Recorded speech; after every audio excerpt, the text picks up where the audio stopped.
Hey, what's up, everybody? Welcome to episode 9 of the Bad Eye Podcast. I'm your host, Andrew, here this week putting the minority in minority report because shit is bad, y'all. I started this podcast a couple months ago with the explicit intention of not doing like a Trump hating American politics podcast because while I think there's more than enough hate to go around, there are dozens of other equally important and much more interesting things I'd rather be talking about than the shit the Trump administration is doing, and dozens of much more important and equally interesting people already talking about it. I want to cover less explicitly political topics too. I'd love to be able to just talk about pop culture and video games and how weird dating culture has gotten and why everyone should work out and be in therapy. But today, the government next to mine is disappearing people off the street. So we're going to talk about that because I feel like it would be really irresponsible of me to do a podcast from what's about to become the modern day Vichy France and not even mention that the vibes seem a little off. Let's start with the rundown. The news of the week, of the last several weeks, really, is that the Trump administration is disappearing people off the street. And we've talked about this on the podcast a little bit before. We even touched on how they appear to just not even care where they're sending people. But now that this has developed a bit, it has developed into something really alarming and sinister. And we're seeing an even more troubling pattern than many of us expected. Not like me, this is pretty much exactly what I expected, but many of us. People are being rounded up off the street. Legal residents, people who are in the system, people with court dates, people who have legal status, who have green cards, even lawful permanent residents of the United States are being picked up off the street by masked, armed men, driven across the country, often in chains, and from there meeting various incredibly illegal, unpleasant, and unjustifiable fates. Some are being detained in ICE facilities across the south and southwest of the US for indeterminate amounts of time with very limited access to legal counsel. Some are being deported expeditiously to their home countries, and others are just being sent wherever. This is bad for like an uncountable amount of reasons, but I'm going to focus on two categories of people, and I'm going to talk about the implications of both of the groups being targeted. There is an element of white supremacy clearly at play here. Stephen Miller has been on TV just frothing at the mouth at the idea of ruining a bunch of innocent people's lives like the little bitch baby Nazi he is. But we talked about that a bit last week. So, like I do want you to keep in your heads that the people being targeted here are almost all non-white people and that this is absolutely part of an agenda to manipulate the demographic and political reality in the United States to try and create a white Christian nationalist majority that will rule over everyone else by fiat. But I'm going to try and talk about this in the broadest possible terms because it is not just immigrants. It's not just people of color. It's not just leftists that will be impacted by this. This has implications already for everybody. So, the first category of people I want to talk about is undocumented people. As I just said, people have been rounded up off the street, in their homes, from their jobs, dragged by force out of their locked cars, separated from their spouses and children, and have been sent in some cases to places they're not even from. A whole batch of people, most of whom were from Asia and Africa, places like Iran, Afghanistan, China, and Senegal, but also a few detainees from Colombia. A whole group of a few hundred of them were sent to Panama without any of their belongings, where they were imprisoned in hotels without cell phones or access to the outside world for weeks. There were reports that some of them attempted suicide while they were in these hotels. Many of them who were separated from their families still have families who are still detained in the United States. According to reports from the detainees themselves, which we have by way of migrants' rights organization Al Otro Lado, which has been working with these people directly, they were then moved to what is effectively a concentration camp in the jungle in Panama, which housed adults of all genders and also children.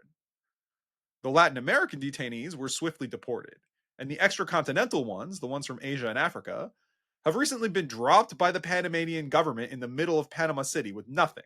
No phones, no money, most of them don't even speak Spanish, and they have under a month to figure out what they're going to do, or if they face deportation from Panama as well. It is a story that is absolutely appalling and inhumane and represents a gross miscarriage of justice and a powerful abuse of government power every step of the way, no matter what these people did, because this is not how you treat human beings. And it gets worse. Many others are being sent to El Salvador, and this group seems to be even worse off than those being sent to Panama. This group of migrants, who are mostly Venezuelan and Salvadoran, have been accused by the Trump administration of being members of either MS 13 or Tren de Aragua, which incidentally are Salvadoran and Venezuelan prison gangs that started in US prisons and had no presences in their home countries until the US government deported members of those gangs back home and created the crises that sent a lot of these migrants to the US in the first place. But because these people have been accused of being gang members, they are being deported to a prison in El Salvador. The prison they're being sent to, SECOT, short for Centro de Confinamiento del Terrorismo, or the Terrorism Confinement Center, is objectively inhumane, which, I, for one, am shocked that the Terrorism Confinement Center is violating people's human rights. Who could have seen that coming? There are no windows. Prisoners are not allowed fresh air. They are not allowed visitation rights from the outside. It is very difficult for them to speak to anyone outside the prison, including their legal representation. There is no air conditioning, even though the prison is in fucking El Salvador. They have their heads shaved. Many of them have reported being beaten. They are forced to perform labor. And there are credible accusations of torture happening in the prison, according to multiple international human rights organizations. Make no mistake, this is a gulag. America is disappearing people off the streets and sending them to a gulag. I never want to hear a single word about Stalin or Mao ever again, about the victims of communism and why that ideology is so bad and dangerous. You have lost the right. Innocent people are being abducted off the street and sent to private detention facilities that double as forced labor camps in foreign countries. This is exactly what people say was so bad about the Soviet Union, about China, about every communist dictatorship the right wing uses as a boogeyman to scare people into never thinking they deserve basic healthcare and human dignity. This is exactly the kind of stuff we were told was unthinkable in a civilized Western country. Only the CCP or Cuba would do something like this, except here we are. Now, look, you might say, well, these are gang members and they were in the US illegally. Like it's fair for the US to deport them. And it's fair for El Salvador to throw them in prison. They've committed horrific crimes. And to that I say, how do you know? How do you know they're gang members? How do you know they've committed any crimes? How do you know they were even in the US illegally? And I can answer all three of those questions for you right now because you don't know. And I know that you don't know because the US government doesn't know. These are people who were not afforded any kind of due process. They were rounded up as quickly as possible, sent abroad as quickly as possible, and now that the American media has had the time to look into it, they found that less than a quarter of them have been convicted of anything. And the majority of those who have been convicted of something were convicted of non-violent offenses. There is no credible evidence that any of them are actual gang members, according to ICE's own investigations, nor have any of them been accused of any gang-related crimes, whatever that means. The evidence ICE used to round them up? In some cases, it was literally tattoos. One guy had a Real Madrid tattoo, a tattoo of one of the most popular soccer teams on the planet. Another guy had an autism awareness tattoo. And ICE claimed that both were gang tattoos and that having them was proof enough that they were gang members who belonged in Salvadoran prison. At least one of these people, Kilmar Abrego Garcia, was issued a withholding of removal to El Salvador by an immigration judge, meaning he was deemed not deportable to El Salvador specifically, but could in theory have been deported to another country willing to accept him if the government were to initiate the official legal process to do so. But they didn't do that. Instead, they kidnapped him in front of his son and sent him to the one place they were legally required not to send him, allegedly by mistake. And if you're in America now, you might be thinking, why is any of this important? This is never going to affect me. And if that is what you're thinking, you're dumb. But because I'm a nice person, I'm going to explain to your dumbass what due process is and why we either all have it or none of us have it. Because I've been hearing a lot of people say shit like illegals don't get due process, or worse, immigrants don't get due process. And putting aside that that's a horrific opinion, and if you genuinely believe it, you're an asshole. And also putting aside that that's literally not true. That's not how your constitution works. How do you think they figure out if you're a citizen or you have legal status or you're a tourist or you're really there in the country illegally? It's almost like they'd have to go through some type of process. And that process, because they have to go through it, is something that you're due.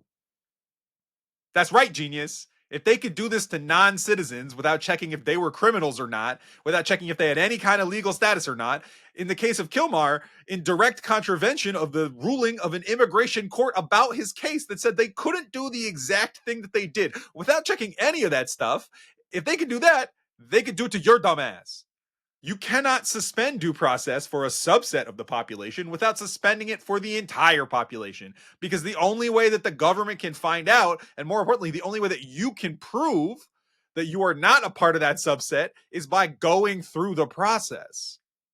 If you think that being a citizen, even being a good citizen that pays your taxes, never being convicted of a crime, being a man, being white, being born in the USA like a fucking Bruce Springsteen song, if you think any of that will protect you, I have bad news for you. Because if the government can just make shit up about people, if they can round them up, imprison them, deport them, and all they have to do is say you were a gang member or a terrorist, and by the time anyone actually looks into it, you're already in a gulag, none of that stuff matters. So if you're in America and you're at home right now thinking that you are safe and that this doesn't affect you, you are wrong. This is already affecting you. You just don't see it yet. Because Kilmore was a lawful resident. He entered the US illegally, but he had his day in immigration court, and an immigration judge ruled that he was not deportable to his home country, and he was issued a withholding of a removal. Now, that's not permanent residency. The next step for him would have been to claim asylum had he not been married to an American citizen. But it also means that until he is found to be deportable somewhere in an immigration court, and there's a motion filed for his deportation, or the court revokes his withholding of removal, which also requires a legal process to do, he is legally in the United States. The Department of Justice admitted in court that they deported him by mistake, which is why the Supreme Court has ordered the Trump administration to facilitate his return in a 9-0 decision against the government. And yet, despite that, not only is the government not doing anything to facilitate his return, Stephen Miller is on TV this week outright lying about him being a gang member and a terrorist when it was proven in a court of law that he was not. Only one person ever made that allegation in connection with a case in New York, a city where he had never been. And even more troubling, Stephen Miller is also insisting that they won that Supreme Court case and that they don't have to bring him back, in defiance of all logic, reason, and reality. They are literally betting that you won't read the 4-page PDF that you can Google that very clearly says that the Supreme Court ruled against the government. And tragically, they're probably right. So I'm here to tell you that that's what happened instead. Attorney General Pam Bondi really fixed her face to say out loud that he came into the United States and committed all sorts of quote unquote gang activities. You'll notice that she didn't specify which activities, because if she did, someone would then point out to her that Mr. Garcia has never been charged with a crime, and he's only ever been arrested once for the gang activity of loitering outside a Home Depot. So whatever these gang activities were, he's either so good at crimes that no one has ever even heard of him doing one, or option B, they are fully willing to just make shit up in order to justify rounding up and deporting lawful residents who should not be deported. Which brings me to the other category of people that I wanted to talk about, because while what they're doing to undocumented people is horrifying, what they're doing to political dissidents is equally horrifying and an even more egregious violation of civil liberties. Rumeysa Öztürk, Badar Khan Suri, Mahmoud Khalil, Mohsen Mahdawi, Yunso Chung. These are all people who have been taken into custody and detained, already been deported, or have been threatened with deportation based on nothing but their connections to the pro-Palestine movement. Yunso Chung, a 21-year-old Columbia student and lawful permanent resident who has lived in the US since she was 7, was deemed a deportable alien by Secretary of State Marco Rubio after she was arrested at a sit-in at her university where students were protesting Israel's genocide in Gaza. Only 2 days after her arrest, the Department of Homeland Security referred her directly to the Secretary of State, a 21-year-old student who was arrested for peacefully protesting, who, in the memorandum that called for her deportation, the Secretary of State stated that her mere presence in the US would compromise a compelling US foreign policy interest because her participation and role in quote-unquote anti-Semitic and disruptive activities fosters a hostile environment for Jewish students in the United States. Setting aside that many of the students who participated in those same protests were Jewish, setting aside that nobody was hurt by the protesters, setting aside that minimal property damage was done by anyone in those entire protests, participating in protests, even anti-Semitic ones, is not illegal in the United States. And to be clear, this wasn't an anti-Semitic protest, but even if it were, it wouldn't be illegal. She was exercising her First Amendment rights. Even in Canada, where we don't have absolute free speech the way they do in the United States, this would also not have been illegal. But as you'll see, that's something of a pattern here. Yun So Chung is currently suing the federal government to prevent her deportation, and a judge has ruled that she cannot be detained until those proceedings have concluded and a ruling is made. It's unclear why she wasn't detained. Officials from ICE say they simply couldn't find her to issue her deportation notice and take her into custody, and she is now only in theory protected by this court order. But this is a harrowing ordeal for her either way, and it remains to be seen whether she will be allowed to remain in the country or be deported to South Korea.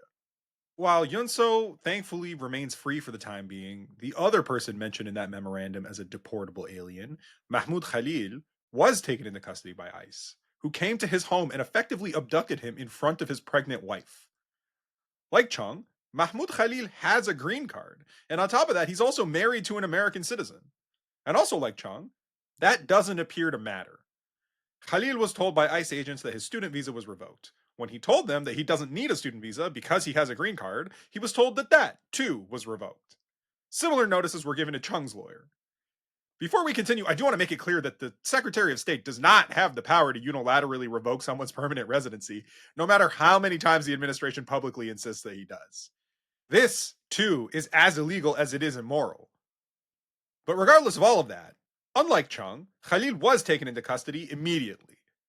We don't really know why his treatment has been different, but I suspect it's because, unlike Chung, Mahmoud Khalil was a prominent member of the Colombia protest movement who negotiated with the administration and spoke to the media. And the government is trying to make an example of him. He was immediately detained and shortly thereafter taken to a detention facility in Louisiana where he still waits to find out whether he will be deported to Algeria. An immigration judge has issued an order to allow the deportation proceedings to proceed, but Khalil's lawyer intends to continue to fight to block the deportation. During all this time, the president is on TV calling him a Hamas loving terrorist. And if you thought kidnapping someone in front of their pregnant wife was bad, just this week, another Columbia student and Palestinian activist, Mohsen Mahdawi, was taken into custody by ICE in Vermont at what was supposed to be his citizenship interview. He even joked before going into the interview with a friend that it might happen, that it might be a trap.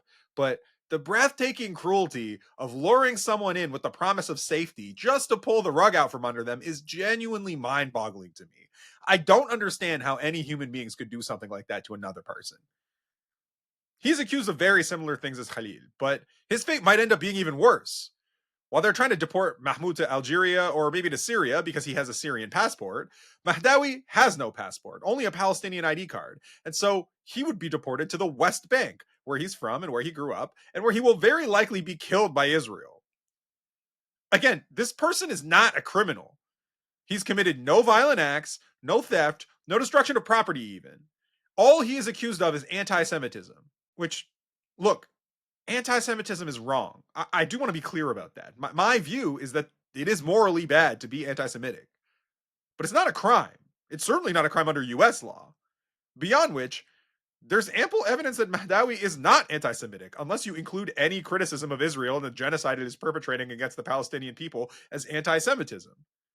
And if you don't believe me, why don't you listen to the words of the man himself and you can be the judge? He said this when he was interviewed on fucking 60 Minutes.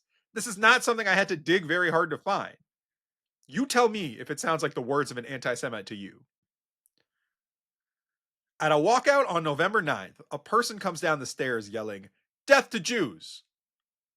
I was shocked. I walked directly to the person and I told him, "You do not represent us because this is not something that we agree with."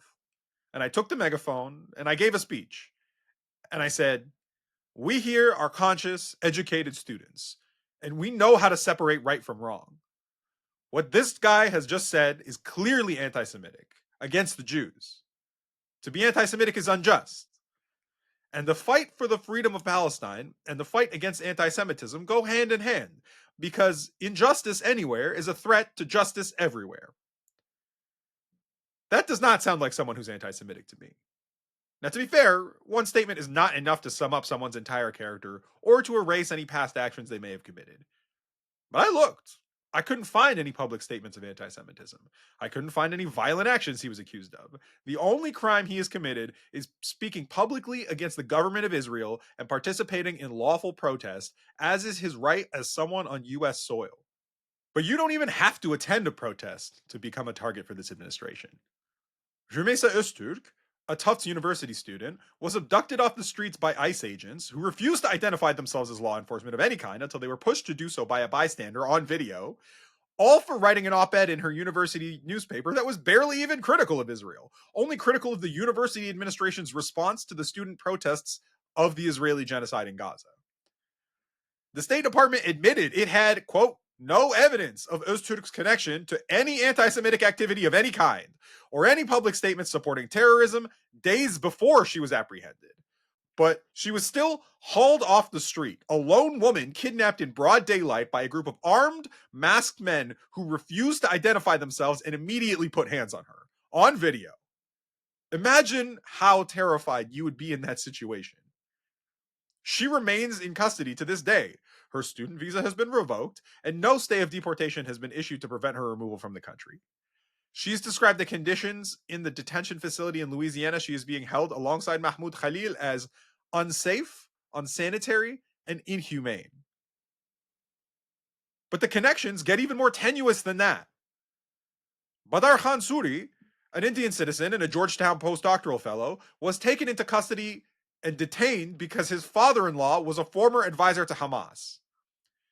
A spokesperson for the Department of Homeland Security tweeted that he was detained because of his, quote, close connections to a known or suspected terrorist, a senior advisor to Hamas, which sounds almost legit. Advisor to Hamas sounds a lot like not in Hamas. We don't even know what he was advising them on. Hamas is not just its armed wing.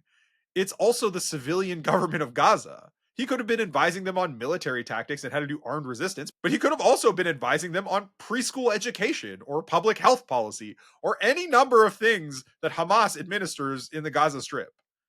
And known or suspected terrorists kind of sounds like they don't know that this guy is a terrorist. We also don't even know if they had a close relationship. Suri had been to Gaza exactly twice. Once when he met his now wife, and once for their wedding. And I don't know. I'm not that comfortable with anyone being held to account for the alleged crimes of their father-in-law. If the sins of the father cannot be visited on the son, the sins of the father-in-law sure as shit shouldn't be. But that's what's so troubling about this group of people being targeted. Not only have they not done anything wrong or illegal, they're not even accused of having done anything wrong or illegal. They have been branded terrorists by the state for legitimate political speech that is out in the public record for you to go and read, that is clearly not in support of Hamas. But even if it were, that is not and should not be a crime. And they've been persecuted, abducted, detained, and threatened with deportation over it. The implications of this are terrifying and should terrify you, whether you've said anything about Palestine or not. Because what this means is that you can be detained or deported whether or not you have legal status, whether you have a green card, even at your citizenship interview for your political opinions if Marco Rubio doesn't like you and doesn't like the opinions you express. And maybe you don't care about that because you don't care about Palestine, which incidentally does make you a bad person because everyone should care about the genocides they pay for. But even if you don't, you should care about it because anything the state can do to these people, they can do to you. And maybe it'll take a while before you run afoul of this administration somehow and these powers are used to silence you. Maybe you're completely on board and they never will. But even then, what happens when Trump is gone and the next guy, whoever he is in power? Once governments are allowed by the people to exercise power, they rarely ever relinquish that power without a fight. So ask yourself, is this really a power you want the government to have? Because no matter who you are, whether you believe in democracy or you don't, whether you live in a democracy or you don't, eventually you're going to disagree with something the government does. And when you do, wouldn't it be nice to have some assurances you're not just going to be disappeared for saying so? And again, if you think anything is going to protect you from this, Donald Trump was caught on a hot mic this week talking to the president of El Salvador, specifically saying he wants to do this to American citizens. The fascism and the authoritarianism is already here. Which also means if you are hoping there is a legislative or judicial way out of this, there isn't. That ship has sailed. Because for all America's talk about checks and balances, America is a nation of norms, and the system as it stands has existed because people have agreed to abide by those norms. But in real political terms, there is only one way to make laws real. States enforce laws through the monopoly of violence. The state decides what is or is not allowed, and then if someone does something that's not allowed, agents of the state use violence or the threat of violence to get that person to stop doing whatever they're doing or punish them after the fact. And so those norms only have power as long as the group with the monopoly on violence says they do. And in America, that group is the executive branch. Because all week the American media has been talking about a constitutional crisis. What happens if the president defies the orders of the Supreme Court? I'll tell you what happens. Nothing, unless the people make it happen. Because the president is the commander in chief of the armed forces. He has the monopoly on violence. The courts have the power of because I said so. And he can just ignore that.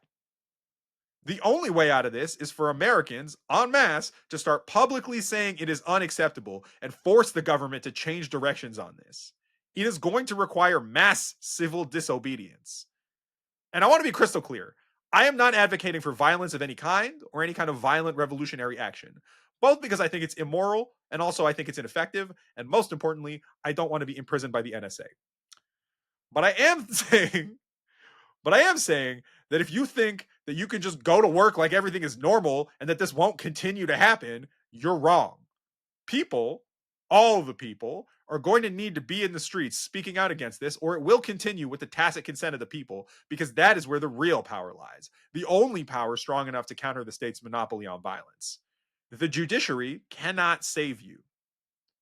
Which brings me to Canada, because we are in the midst of our own federal election, and we have one candidate saying strikingly similar things to the Trump administration.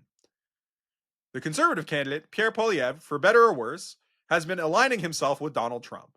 Trumpian political messaging, tactics, and the far right in general. He uses the word woke all the time, even though nobody says that here. He talks about the radical left. His campaign slogan is literally Canada First. It's embarrassing. He has explicitly said he wants to withhold federal funding from universities in order to, quote, end the imposition of woke ideology in the allocation of federal funds for university research, which is troubling in its own whole host of ways, but also so fucking corny, dude. But more troubling is that he appears in a very similar way to Donald Trump to view our Constitution, the Canadian Charter of Rights and Freedoms, as more of an inconvenience, as something to get around, than as the fundamental legal principles of our society. In fact, he explicitly promised he will invoke the notwithstanding clause of the charter to override people's charter rights, to remove the possibility of parole for people convicted of multiple murders so that they can be convicted of multiple life sentences without parole, despite there not being any instances of such people ever being paroled, and also to introduce mandatory minimum sentencing for certain drug offenses, despite the overwhelming body of evidence from the United States that that policy does absolutely fuck all to help address the problem of drug trafficking in a country. For those of you who may not know what the notwithstanding clause is, it's actually provision 33 of the Canadian Charter of Rights and Freedoms, which is functionally our constitution, and it reads, Parliament or the legislature of a province may expressly declare in an act of Parliament or of the legislature, as the case may be, that the act or a provision thereof shall operate notwithstanding a provision included in section 2 or sections 7 to 15 of this charter. Which is like objectively a crazy thing to have in your constitution, given that section 2 and section 7 to 15 are like basically all the good rights. You know, your freedom of religion, assembly, association, expression, habeas corpus is in there, your protections against unreasonable search and seizure, your right to a trial by jury. It's honestly kind of wild that we even have a clause right at the end there that says, notwithstanding like all the rights that you have, the government can kind of do whatever the fuck it wants. I personally would vote for whoever is willing to take that out of there, but that's neither here nor there. No prime minister or candidate for prime minister has ever invoked the notwithstanding clause or even suggested that they would until now. Pierre Poilievre suggesting that he would should alarm you, even if you support him, because for all the reasons I just detailed about America, we should not be setting a precedent that any leader can just arbitrarily override the Constitution whenever they feel like it. No prime minister should use this power. No prime minister should have this power. And I would feel that way whether it was one I liked or not. Because inevitably, someone will use these tools against you. If you're a conservative, you should hate this even more than I do, because there is no bigger government than the government that says it's okay to use the backdoor clause in the Constitution that just says, whoops, sorry, you don't actually have rights. I hope you have a Don't Tread on Me t-shirt somewhere, so it'll be extra ironic when we tread all over you. It's past time for America to wake up. But I don't think people in Canada are fully aware of how close we are to a situation very similar to what they're experiencing south of the border right here at home. And so to close off, we are going to talk more about the different candidates before the election. I'm looking to do an election special similar to the one that we did for the Ontario election, but for now, I will say my politics are to the left of the current NDP. I really don't like the way that they've conducted themselves in this election cycle, both in terms of policy and politics. I'm certainly far to the left of Mark Carney, who I think in any sane period in history would have been a conservative. But in episode 1 of this podcast, I said that it remained to be seen whether Pierre Poilievre represented a similar kind of fascist threat to Canada as Donald Trump does in the United States. I think now I've seen enough. Do I think it'll be exactly as bad? Do I think he'll put a bunch of random tariffs on everybody and round up people indiscriminately based on political speech and skin color? I can't honestly say that I do. But given what he's already said, and his willingness to align himself with Trump even today, I also can't honestly say for sure that he won't. And that's not a chance that I'm willing to take. Are you? I think we'll call it here this week. I want to say, as always, thanks for listening, and thank you to Suzjaz Paris for allowing us to use his music. He's been putting out even more bangers lately, so I encourage you to go check out his stuff in the link in the description. I also want to say that if you like what you've heard so far, please like, subscribe, share, give us 5 stars on Spotify. Tell your friends how awesome I am, build statues in my honor, sacrifice a goat to the sky god to pray for the success of this podcast, but definitely eat the goat. Don't waste good goat meat in my name. I would never want that.